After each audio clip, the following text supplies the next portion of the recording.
सुना ना जी, हाँ काली राखी है, मैं भैया ला राखी बांधे बर जाऊँ का? जेन हमारे प्यारे नहीं समझिस, हम अलग करे कोशिश करिस, वो घर में बिल्कुल नहीं जाना है।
बेटी वो बहुत गरीब है, बेरोजगार है, ओकर से शादी झन कर बेटी।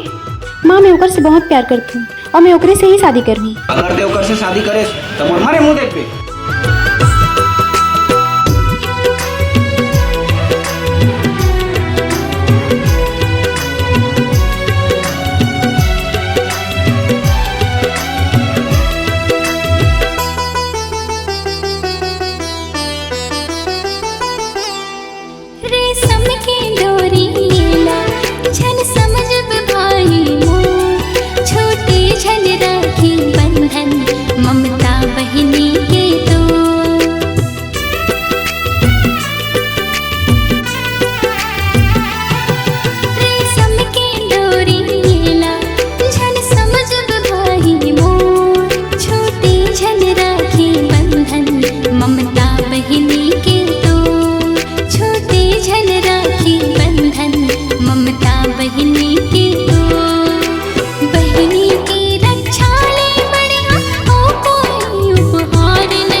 जैसे तिहार।